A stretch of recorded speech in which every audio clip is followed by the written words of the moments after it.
Hey guys, how's it going? DUJ2 here, and welcome back to Kingdom Hearts Union Cross. That request thing above my head here, it's so weird. I want to talk about a couple of things, guys. This is a let's talk about a couple of issues I have right now.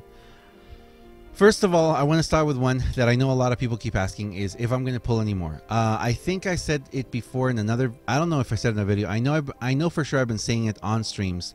But no, my intention is not to pull any more.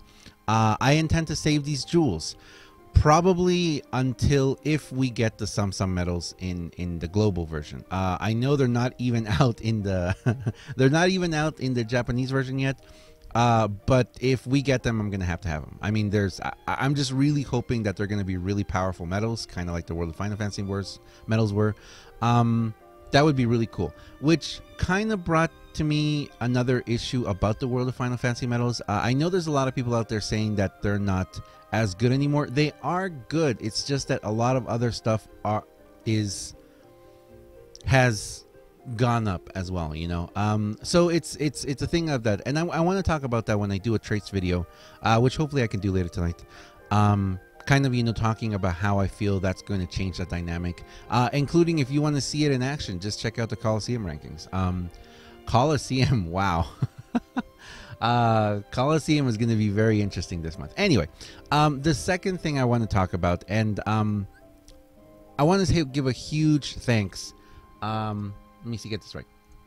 I want to give a huge thanks to Alice. Now, this is not the Alice I've talked about before. Alice is Goldfish.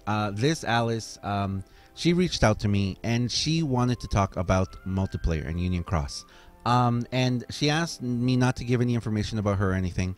But she did bring something into the light, and she kind of made me realize something a little more, that it wasn't just me.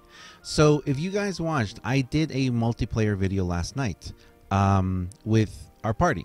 And does that person have, oh, it's a mustache, sorry. So we did a multiplayer video, and it was really fun. It was really fun. I'm really enjoying multiplayer. And then actually after, in the middle of the night, we got a couple of people together in our party, and we played more multiplayer. It was really, really fun. I'm really enjoying it. But there's a problem with this. So after, when I wasn't able to, when I couldn't be online, you know, when I couldn't be streaming, I loaded up the game, and I just started playing a little bit of multiplayer.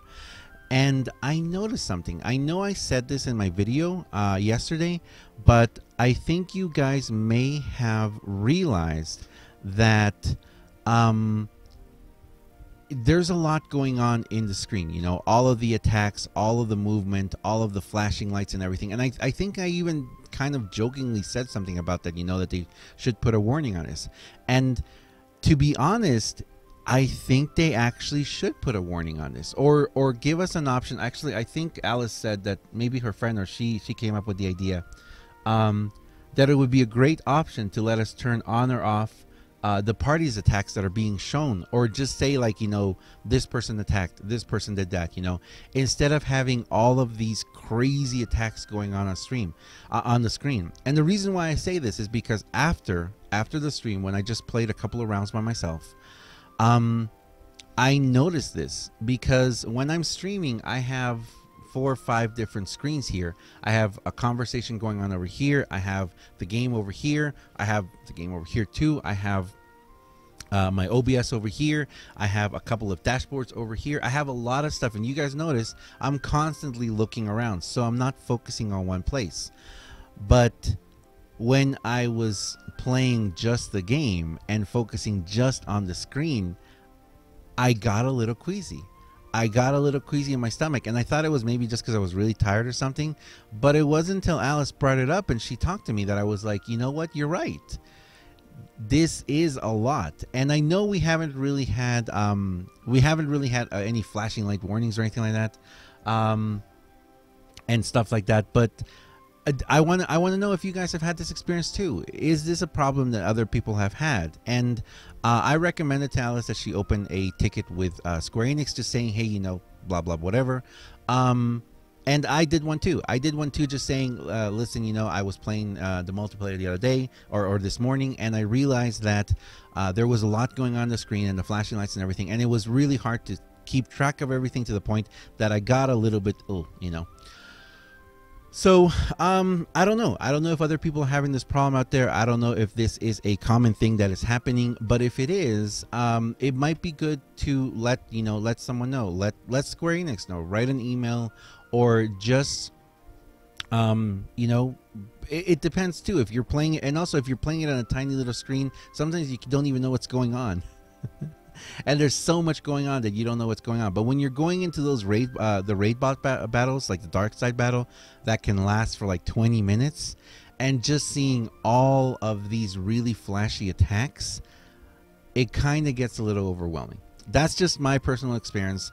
I don't know if anyone else out there has had that experience too. And if you are susceptible to those kind of things, you might want to rethink it, because I'm sure there's people who might not be able to play it, or people who are going to be like, oh, this just, you know, it's a little too much. But if they just had a toggle on and off feature, or maybe if they even, like, if you were, you know how like everything else could be shadowed, like all your other party members could be kind of like shadowed out, and you could only see yours really flashy. I don't know. But that's just something I want to talk about. I talked with Alice. I told her that I wanted to make a video about this, and thanking her for, you know, coming forward and saying this, because it is something that you might not want to talk about. You know, you might say, oh, you know, people are playing it, you don't want to, you know, be a spoil sport.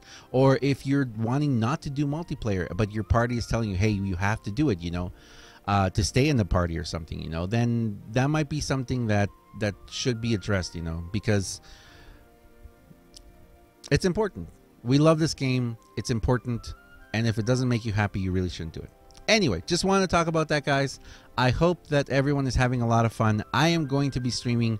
I'm not going to stream as long today because I want to get some rest tonight and stream longer on Saturday. I can't believe it's only Friday. I can't believe it's only Friday. I'm gonna do some more multiplayer on my party because it's really, really fun to the party. I want to dive into the trade system a little bit. I really do. I really want to dive into the trade system a little bit. Maybe get those anniversary quests done. I don't think I'm going to tackle Coliseum yet. I think I want to learn my medals a little bit better in this new game, and a new trait game mechanic, and just understand what I can do, because I've barely touched the max strength thing, the 7. Barely touched it with 6, doing Illustrated Kyrie and Illustrated Kyrie 2. It's interesting, guys. These new game mechanics are very interesting, especially going forward. This is definitely something that we are going to have to really explore in the future, because it's given this game an entire new aspect, and I don't feel comfortable enough yet. I know a lot of people have been saying, hey, which trait should I go for? Which is the best trait? The best thing we can say, and I know we've been saying this a lot on the stream, is there is no one best trait. We believe that it depends on the medal. It depends on the medal. Some medals will benefit greatly from one trait, others won't, you know.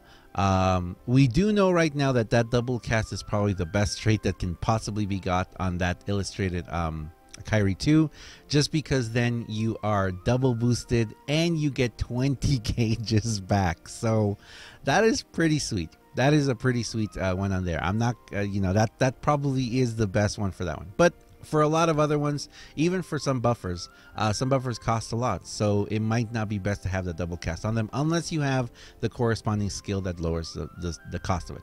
But anyway, thank you very much for watching, guys. As always, I am DUJ2. I really hope you guys are enjoying this game. I am. If you want to come down to the stream, I will be streaming for the next 8 hours or so.